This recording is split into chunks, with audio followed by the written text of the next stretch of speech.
Warm greetings, friends, neighbors, and code monkeys, and welcome to We Talk Stuff, the podcast in which two guys of extremely minor internet quasi-relevance discuss whatever catches our and your fancy. I'm Jesse Coder. And I'm Matt Guyan. Indeed you are. How's it going, Matt? It's going pretty well. Actually, my wife and I just recently, for our apartment, acquired 2 new pieces of furniture in the past week. One of which was a bookshelf, which we badly needed because we still had most of our books in boxes.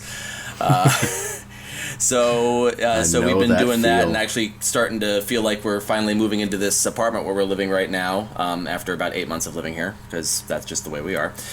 But no, things are going pretty well. How are things going with you? Fine.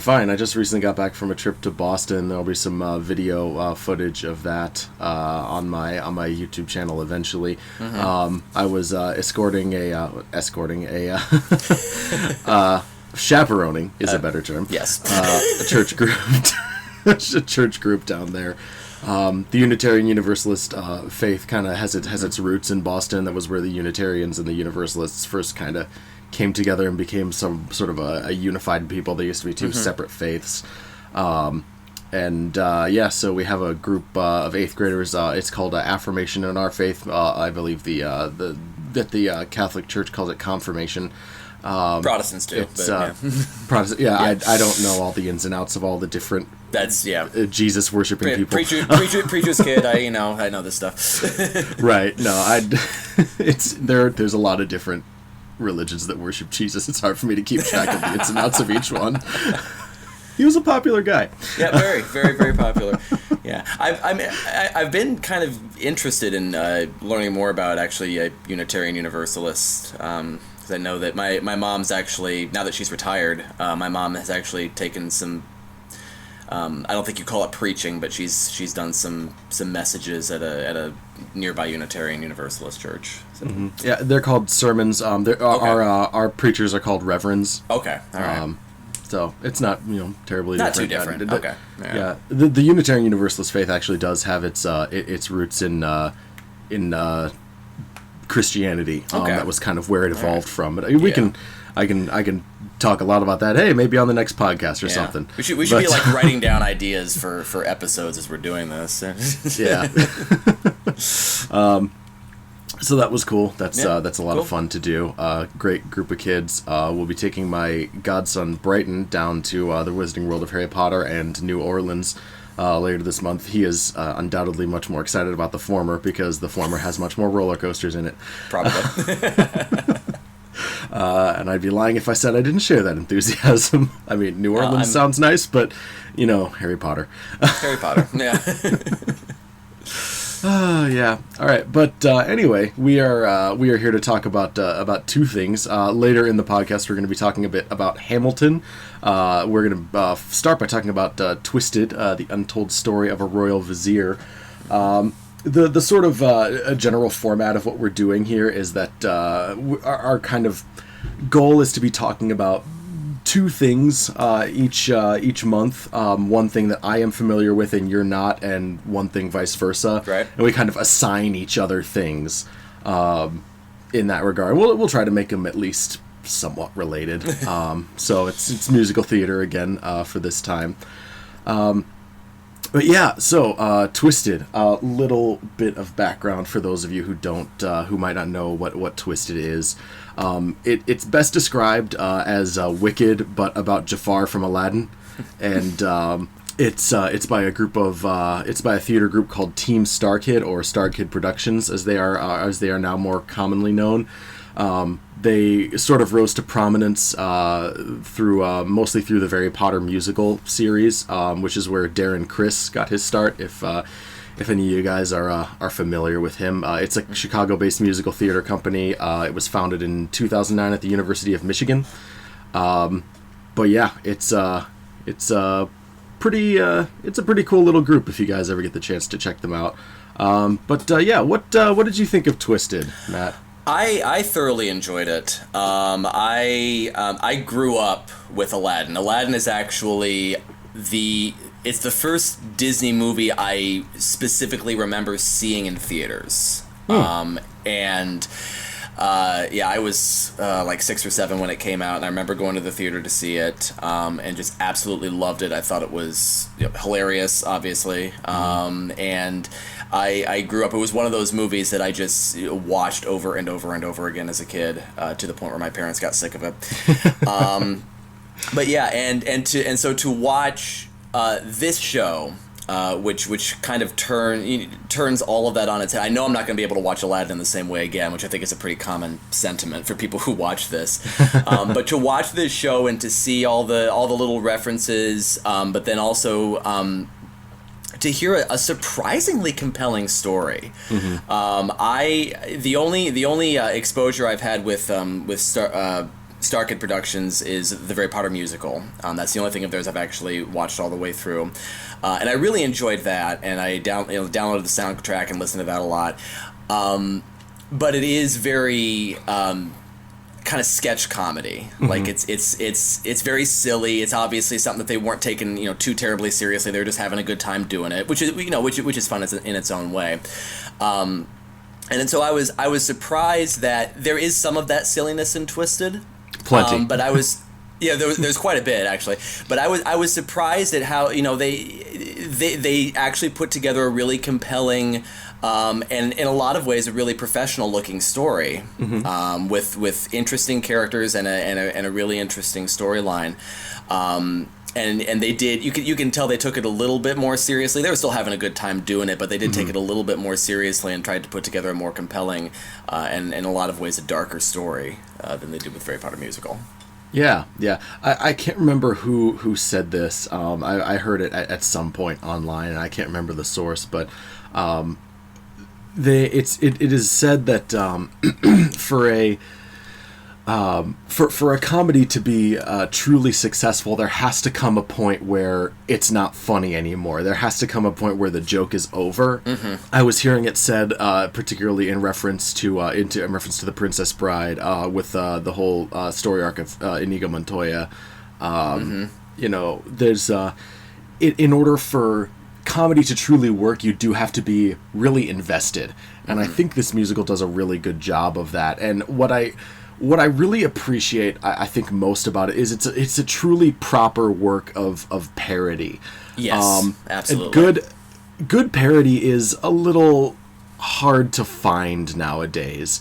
It's certainly out there. God knows Weird Al is still doing great things, but it's. There's a lot of good satire that we have nowadays, and the line between parody and satire has always been a little bit of a blurry one, but to me, the essential difference is that when it comes to satire, it's often done in an attempt to ridicule or skewer something. When you're talking about parody, in order for it to work, you really, really have to love the thing that you're parodying. Absolutely. That is essential to good parody, and it is clear that the people who made Twisted really, really love Aladdin, really love Disney, really love Pixar, but at the same time are very, very keenly aware that there's a lot of problems with not just Aladdin, but with Disney in general. And it really has that fantastic balance of being able to really love something while still acknowledging its flaws. And I think that's something that's really important to be able to do, especially in today's day and age, where I feel like there's a lot of tendency to really vehemently try to defend every single aspect of something that you like, because it can sometimes feel like if somebody doesn't like a thing that you like, it can sometimes feel like an attack on yourself personally. Yeah. And I think that a lot of the internet needs to understand that you can still love something whilst also acknowledging its flaws. And Twisted does that extremely, extremely well. Yeah, I definitely agree, and they did that really well with Harry Potter as well, with the Harry Potter musical. As silly as it is still a good example, I think, of parody, because they do point out a lot of the problems and a lot of the flaws in the Harry Potter series. But it's really, really obvious that they love the Harry Potter series. Oh yeah, and I definitely got the same sense with this, and I kind of felt like, like everything you read about this says it's a parody of Aladdin. I almost feel like it's not so much a parody of Aladdin as it is a parody of the Disney Renaissance formula that started with Little Mermaid and continued with Beauty and the Beast, and then Aladdin, and the further Disney films after that really capitalized on. Where, it's, follow your dreams and all this sort of thing. And they really do a great job of kind of pointing out the problem with that, and the problem that it had with that particular generation of kids who grew up with the Disney Renaissance, pointing that out while also making it incredibly funny. Like we can look at it and laugh about it. It's like, yeah, that is kind of a thing. But then also, later be thinking, that Disney is very problematic in a lot of ways. And they really pointed out some of those problems really, really well. But at the same time, it's still okay to, Disney's done a lot of really good things too, and they've made a lot of really good films, and it's it's not, it's not just one thing or the other thing. Both of these, you can have a lot of problems and still be very good at what you do, and it's okay to like something even if it does have a lot of problems as well. Like, I think that really comes through as well. We recognize that Disney has issues, but we still like Disney. We still like the Disney movies. We still enjoy watching them, and they were still a big part of our childhood. Yeah, it's kind of. I think it's really very important to kind of examine one's own nostalgia. I'm obviously, I grew up, at the time that I did, and I was, a big Disney kid. I was maybe a little bit more of a Pixar kid than a Disney kid, maybe a little bit. I think the first, you mentioned Aladdin was the first one you can recall seeing in theaters. I know that it was not the first one I saw in theaters, but the one I can remember first was The Lion King.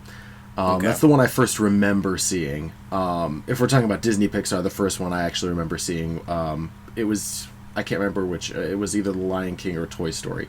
But those, these are the kinds of things I grew up on, and, they have a really special place in my heart, but there's problems with them, and it's okay, and in fact, I would say necessary to acknowledge and understand those problems, because the media that we consume will always have an effect on us, and it's important to acknowledge the effects that these things have on us and to be conscious of them, just to not be a passive consumer, if that makes sense. And I think that is, really a lot of what this musical is about, is just almost, like the people who run Team Star Kid kind of almost working their way through this process of, re-examining the things that they loved and figuring out, okay, this is a problem here, this is a problem here, but here's what I really like about it, and here's,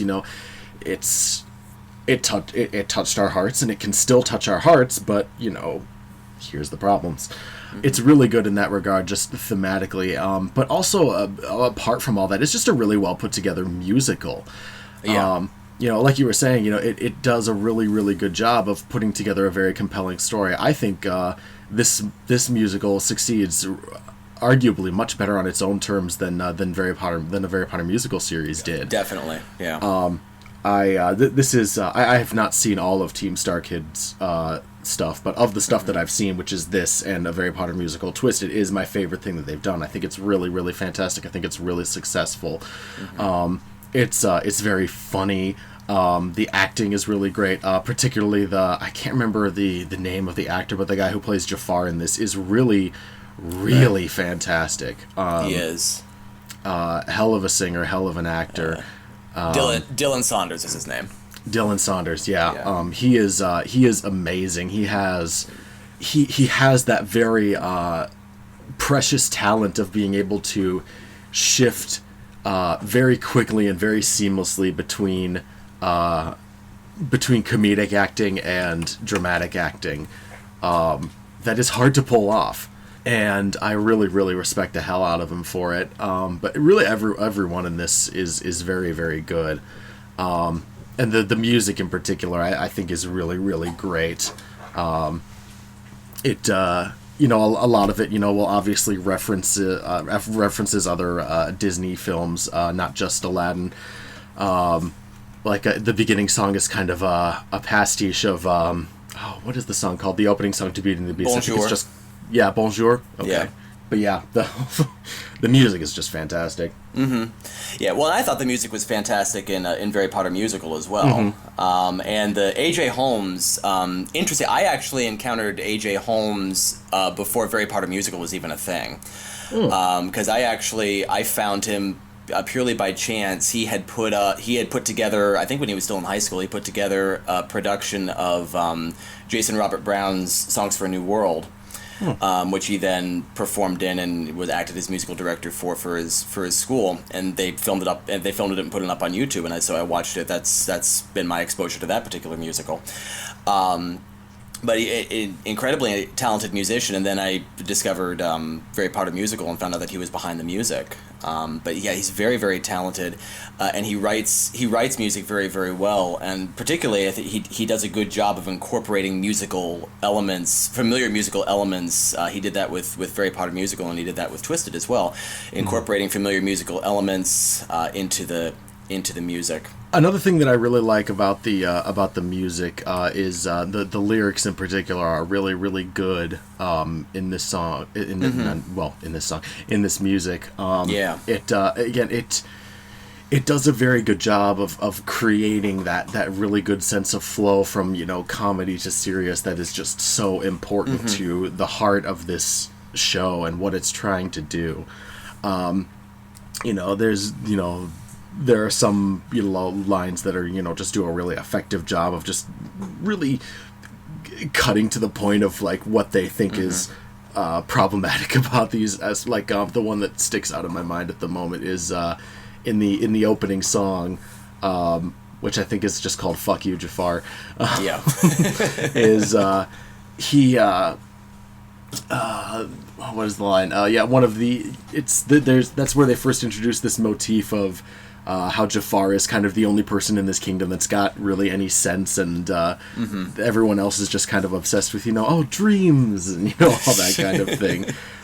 And there's this line that goes, "If you're good and you're attractive, no need to be proactive. Good things will just happen to you." Yeah. That's and then, you know, I'm not coming up with any examples at the moment of how these. Of how it just kind of flows from one thing into the other. Actually, there's this whole scene which is a flashback to kind of the events of Jafar's life that led him to this point. It goes, you know, it comes off the heels of this very, you know, sort of over the top goofy scene. And then immediately just kind of flows into this flashback, and, you know, the flashback itself starts off a little, you know, on the silly side, and then it, you know, progressively gets darker and darker, and to this point where it's really, really tragic. I'm not going to talk specifically about what it is, although really, if you're listening to a podcast about Twisted and Hamilton, you should have listened to these things before. Yeah.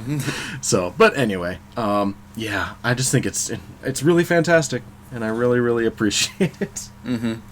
Yeah, no, and I think they do strike a really good balance between comedy and tragedy, and just drama in general. Like this is one of those shows where I was watching it. 1 minute I was laughing, the next minute I was choking up at something that happened, and it's. You know, I was and like I said at the beginning, I was surprised at just how effective this, you know, emotionally effective this musical was, for as silly as it is. They really do make you feel something, and they really do they manage to they almost managed to make fun of the Disney formula, but also in a weird sort of way adhere to the Disney formula. Because I mean, it does, you know, without giving it too much away, it does basically have a happy ending, and it does kind of resolve itself in the way that a lot of Disney movies and Disney stories do. It feels earned, though. It does. It doesn't feel like a Deus Ex Machina or anything like that. Like, it feels like they really did go through what they needed to go through. Yeah, there is a bit of a Deus Ex Machina towards the end, but it's a bit, but there's this thing that I see, you know, in some you know, comedic works. I call it the comedic Deus Ex Machina, where the solution kind of falls out of thin air, and but it's meant to kind of be making fun of the Deus Ex Machina, and I think you have to do a lot of work to earn the comedic Deus Ex Machina. I remember I mentioned that way back when we were talking about Epic Movie. Yeah, that's a really good example of very, very bad parody. Very poor parody. which really does not earn that sort of comedic Deus Ex Machina. But I think the important distinction is, while there are elements of the plot that get resolved with the comedic Deus Ex Machina, that is not the same is not true for the emotional core of the story. Yeah. The emotional core of the story is built up in a very good way and resolves itself in an extremely satisfying and heartfelt way. And that's a big part of why it kind of earns the right to end the way it does, I feel. Yeah. But yeah, that's about all I can think of to say about it. But yeah, if any of you who are listening to this have not seen Twisted, the whole thing is available on YouTube. Team StarKid is really good at making sure that they have a filmed version of their stage productions available online. So you can watch pretty much anything that they do in that regard. But yeah, I would really, really highly recommend this particular musical, especially if you're a person who grew up with Disney. It's, I think, not just a really good musical, but a really important musical for people who love Disney to see. All right. Well, with that, I think we are going to transition into our second topic, which is the Broadway musical phenomenon and now earner of a record-breaking 16 Tony nominations, Hamilton, the musical. For those of you who are not aware of what Hamilton is, and I think most people who are tuning in are fully aware of what Hamilton is, but just in case you came here primarily for Twisted, Hamilton is a hip-hop musical about the life of Treasury Secretary Alexander Hamilton. And when you say it out loud, it sounds completely ridiculous. Yes. I distinctly remember when I first started getting into Hamilton, I was listening to the soundtrack a lot, and one of my co-workers, just making conversation, because I was still relatively new at the time, just making conversation, asked me, what sort of music do you like to listen to? And I immediately said, well, right now I'm really into this hip-hop musical about Alexander Hamilton. And he did not ask me about my musical preferences after that. But somehow this really bizarrely odd juxtaposition of three very, very different things works. Works incredibly effectively, and it has become incredibly popular. I actually was doing a little bit of Wikipedia research before this podcast, and I discovered that the cast recording was a number one hip hop album and number one original cast recording album for a time. So the fact that they really did juxtapose those elements together very well. So I gave you a couple of different options. I gave you the option of listening to the entire cast recording, which is available on YouTube. And then if you didn't want to make like the 3-hour time commitment that requires, I gave you a list of songs. So which one did you actually end up doing? I ended up listening to the entire thing. Good. I had I had very little exposure to Hamilton before coming into this. Mainly, I was sort of dimly aware of it through my Tumblr, and from what I understood from Tumblr, I knew it was like a full blown thing, like capital T thing, but I had just not bothered to look it up because I don't know, I was just doing other things. So I came into this pretty blind, and yeah, I did end up listening to the entire thing. I actually found an alternate website called genius.com, which was really great. I was going to mention that, actually, yeah. Yeah, it was really great to be able to listen to it on genius.com because it has the cast recording up there along with the lyrics, because some of this, this is a very lyrically dense musical, and some of it is said quite fast, so it helped me to be able to kind of follow along reading with the lyrics. And then also on the sidebar, there's like a little bit of there's like a few paragraphs on each song, like a little bit of background information either about the song itself or the historical period it's talking about, and sometimes it'll give you a little bit of information about what is kind of happening between the songs. But it's very, very it's a very good way, short of I think it's probably the best way to experience it, short of actually seeing the stage production. And it should be noted that neither of us have seen the stage production, because we don't have gobs and gobs of money. We don't have gobs of money, and the wait list to see this show is extensive. Insane. Like, yes. This is an incredibly popular show, and it's very, very difficult to get tickets without forking over like $300-400. Yeah. So we should just note that at the beginning that you can only obviously it's a stage production and you can only glean so much about it without having actually seen the stage production. But from what I understand, it's there's not a whole lot of non-music dialogue in this thing. There's not, no. So it's easy to get a pretty full picture of everything pretty much without that. Yeah, I know that there is one fairly pivotal scene, which is not in the cast recording, but they do put the transcript of it up on Genius.com, and basically they didn't put it on the cast recording first because it's not really a song, it's more of a scene, but also because Lin-Manuel Miranda, the creator, kind of said, we should leave something for the people who actually come to see the show. Sure. But you can still get most of the important aspects of the story just listening to the cast recording, and I love musicals like that are pretty much sung through, where you can just listen to the cast recording and pretty much get the whole story.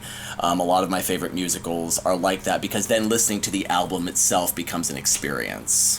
Oh yeah, absolutely, and I don't feel like I've missed a terrible amount. I mean, it's like I understand the story about as well as I could without having seen the stage production, and really all I feel like I'm missing is just a bit of nuance. But even from what I have experienced, this is extremely, extremely, extremely good, and it's just so different.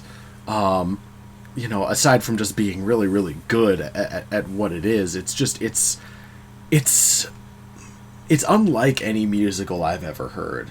And I'm sure that there are, hip-hop musicals out there. Not many. The only other major one that I know of was also written by Lin-Manuel Miranda before this. It's called In the Heights.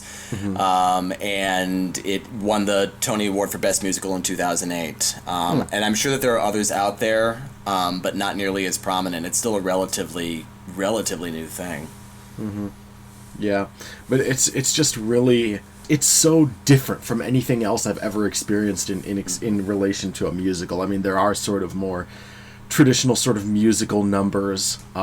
It's really cool to read about all the different musical influences in the little sidebar on Genius.com. Like, just all these different little touches. Like, I love how there are these, I believe, 3 letters from King George that appear throughout the musical. And they're done in sort of a like almost like a British pop style. Sort of reminiscent of the early Beatles. Which is a really cool and effective contrast between what's going on over there and what's going on in America. And it's just so phenomenal. Yeah. Well, and one of the things I kind of want to get into with this musical is just the fact that it is such a bizarre juxtaposition of three different things that you wouldn't think would belong together: musical theater, hip hop, and American history. But it works somehow. And one of the things that Lin-Manuel Miranda does really, really well is that every choice that he makes, every musical choice that he makes is very, very intentional. Oh, yes. Using popular music in musical theater is nothing new. It's how Andrew Lloyd Webber made his career, and it's all Except, it's you know, yeah, I don't care for Andrew Lloyd Webber. We won't get into that. We won't get into that at least now. Not in this podcast. I will say that Lin-Manuel Miranda does actually take a great deal of inspiration from Andrew Lloyd Webber, and particularly in the fact that the villain is narrating the story, which it's interesting. We tried to make these two topics, Twisted and Hamilton, similar by them both being musical theater, but they're actually very similar in other ways too. And one of them is that it's the story as told by the traditional villain in the story. Mm-hmm. So Aaron Burr is the one narrating a lot of this story. And one of the things that Lin-Manuel Miranda does really well is that he basically assigns each character a musical genre.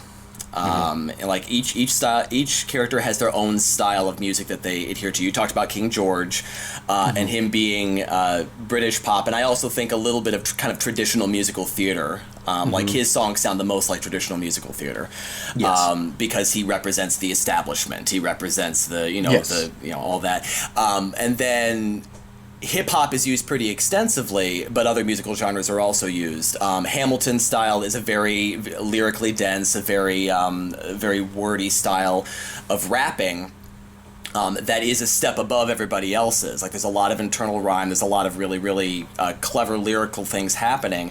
And actually the song My Shot, which is basically Alexander Hamilton's introduction into the story, he spent a year writing that, because he knew that was Alexander Hamilton's introduction into the show, essentially. And so he needed to illustrate just how much a step above everyone else Alexander Hamilton was. Like, we hear the other characters rapping and they're kind of doing, basic rhyming couplets, that sort of thing. And then here comes Alexander Hamilton, and he's, I'm past patiently waiting, I'm passionately smashing every expectation, every action's an act of creation, all that sort of thing. Just to show that he is way above everybody else. And then you've got Thomas Jefferson, who comes in Act 2, and his thought process with him was, Thomas Jefferson is a generation older than Alexander Hamilton, so I'm going to give him the previous generation of music, of popular music. So his is more of kind of a jazzy sort of funk, kind of that precursor to rap, when he sings his Act 2 song, What Did I Miss? And so every single genre choice is intentional, unlike, again, Andrew Lloyd Webber, who just basically uses pop music for the sake of using pop music. Lin-Manuel Miranda uses it very, very intentionally, and it helps us to learn a little bit more about these characters. And the question that naturally kind of occurs, I think, with some people when they hear about this musical is, why hip-hop? Why hip-hop music? Of all the popular genres he could have picked, why did he pick hip-hop? And this is going to get us into the potentially awkward situation where we got two white guys talking about hip hop music.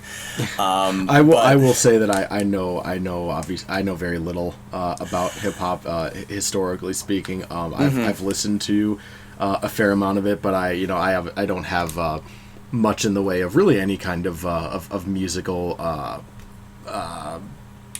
not knowledge, but education. I really, the extent of my musical education was that I was in some choirs in schools. Okay. So I'm very kind of I'm very much a novice when it comes to that sort of thing. All I can tell you generally about music is whether I liked it and why I liked it. But in terms of the historical, in terms of anything historical about it, I can't offer much in that regard. Yeah. Well, and I'm actually kind of in the opposite boat, where I have the musical knowledge and the obviously the musical education, but I don't listen to a lot of hip hop, and I don't listen to a great deal of popular music, just because I don't. But at least with hip hop, my introduction to hip hop actually came when I was when I was still teaching general music, and my first full-time teaching job was at it was in a very urban area, very low income area, and I quickly found out that the most popular music among the students was hip hop, and I kind of came to the conclusion, like, if I was going to be asking these kids to keep an open mind about music that they didn't know or didn't like, and to learn more about it and to learn how to respect it and appreciate it, which is what I wanted to do with my classes, I would have to do the same thing. And so I started learning more about hip hop, which I knew very little about and I never really enjoyed. And there are two things, without getting too deeply into the history, there are two things about hip hop that I think really make it work in this particular musical. The first is that you kind of mentioned it earlier. It stands in contrast to the traditional, like British pop and musical theater that King George sings. Hip hop music was, and the hip hop movement in general, was an act of artistic rebellion in a lot of ways. Yes. And this encompasses graffiti art, defacing public property with spray paint, but in an artistic way. This extends into breakdancing. This extends into all sorts of different hip hop elements, for which rap music was the musical and literary arm of it.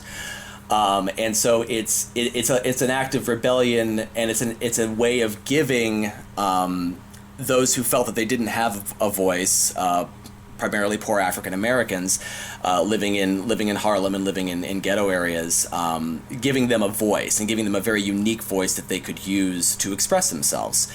And that crosses over into the American story, the early American story, where you have these rebellious British colonists who want to start their own country, and they're speaking out against the authority of the British Empire. And that's also why, and we haven't mentioned this yet, and it's not immediately obvious when you're just listening to the soundtrack, but that's also why all of the major historical figures in this musical, most of them anyway, are played by people of color. The biggest exception is King George. Right. He's the white man. Everyone else it pretty much is played by a person of color, and the reason. And the reason for that is Lin-Manuel Miranda describes this musical as the story of America as told by today's America. So he has a very diverse cast, and it helps to really open the door to American history in a way that no other story is really able to do if they were going to tell it more historically accurately, with a more historically accurate cast. And then the other thing with hip-hop is that hip-hop is really more of a genre of words than it is a genre of music. The musical elements are very, very intentionally stripped down in rap music. It's just, take like the music of the 1970s when rap was first starting to become a thing. The music of the 1970s was very, very heavily orchestrated, very heavily produced. There was a lot of stuff going on. And hip-hop music strips all that away. And you have your basic beat, you have your bass line, you have some, chords all repeated on a loop in a very minimalist fashion, so that all the focus then goes to the words. And so what you're hearing is not so much music as it is poetry with a musical backing. And so all the focus goes into the words, and with Alexander Hamilton being a man of words, and being a man who wrote his way out of every situation he's in. He sang a song about it in the musical. He writes his way out of situation that he's in. He uses his words to get what he wants and gets what he needs to survive, basically. And so when assigning musical genres, it was natural that he would be using hip-hop as his primary musical genre to express himself. Yeah. You talk about historical accuracy, and that actually reminds me of something. I looked around for some just sort of basic opinions of just what various people think of this, and one of the things that I have been coming across from time to time is this notion that one of the major complaints about Hamilton that I have been hearing is not so much about the thing itself, but more about the fact that Hamilton is, there's been this tendency in history for a really long time for the most common term that I've heard is the sort of great men narrative, where the idea that a lot of much of history can be just summed up in the actions of a few great men, and that's really and that's not how history works. Mm-hmm. And the main complaint that I've seen about Hamilton is that it is kind of a great men narrative. Mm-hmm. And that's not something I necessarily agree with so much as this. Again, what I've gotten from the music and from the lyrics is that this is not so much a musical about history as it's in a historical setting, but it's more about a couple of specific people and the ways in which their stories are told. Yeah. Which again is kind of related to Twisted in how how any story is told heavily influences how we view the story itself. Mm-hmm. And I think that is more what this is about than any kind of concern with any sort of accuracy or creating this sort of great men narrative. Lin-Manuel Miranda has said, openly, that obviously there are plenty of liberties taken with the history of this of this musical, and I think that going to Hamilton looking for a history lesson is not a great use of your time. It's not, you shouldn't be trying to learn actual history from this musical, because that's not really what it's trying to be. I think its goal is to be a good story about interesting people and a sort of examination of how these stories are told. And in that regard, it succeeds remarkably well. So I wanted to address that because it's something that I've seen popped up a lot, and I just, in the same way that I've seen a lot of people get upset about the historical inaccuracies in the Pocahontas movies. Mm-hmm.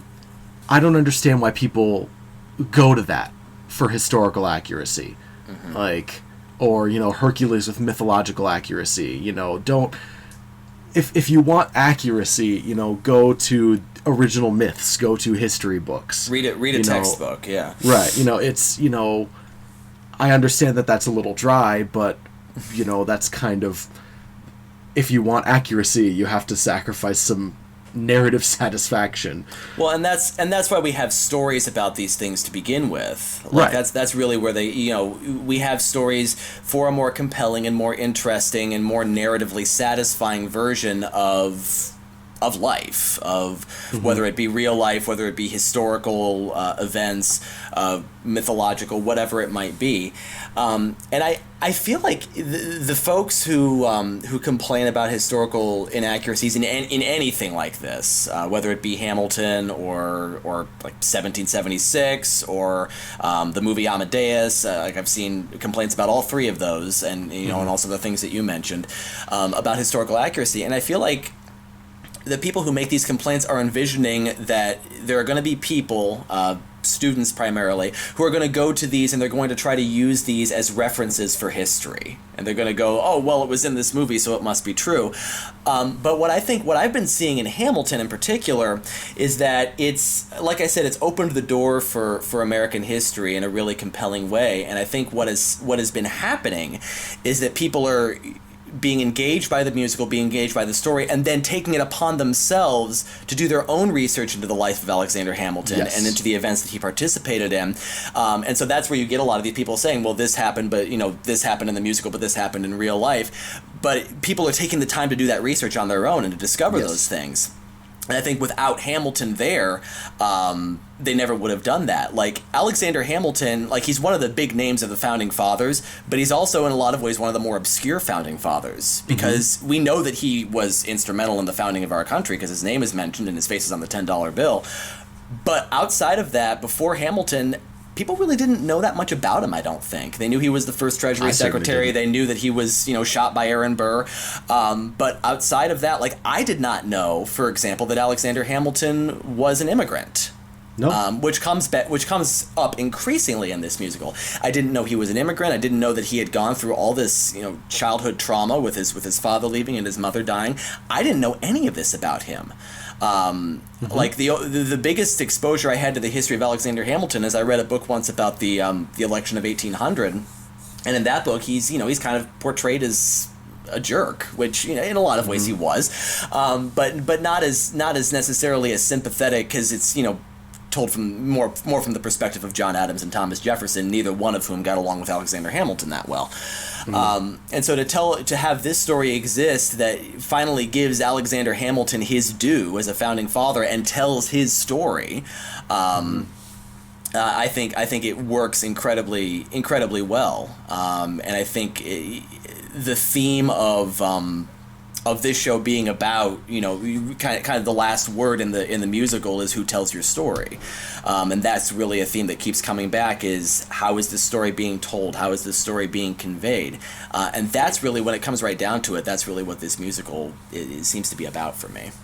Yeah, we as a people use narrative as a way to create interest in subjects that are hard to create interest in. I just ended a sentence with a preposition. It's a terrible thing to end a sentence with. It's my favorite joke in the world. Yes. It's a good one. Yes. Anyways, I think that that to complain about any kind of historical liberties is to kind of miss the point, and to underappreciate the amount of interest in American history that this musical has helped to drum up. But again, just quite apart from all of that, apart from any kind of historical context or anything like that, this is just a really, really damn good musical. It is lyrically dense, it is complex, it is wonderful, it's beautiful, it's really interesting, it's really compelling. I would like to see this on stage, and it's coming to Chicago, so there's going to be a production opening up in Chicago, so I may be able to see this in Chicago eventually. I imagine it'll have quite a long run here.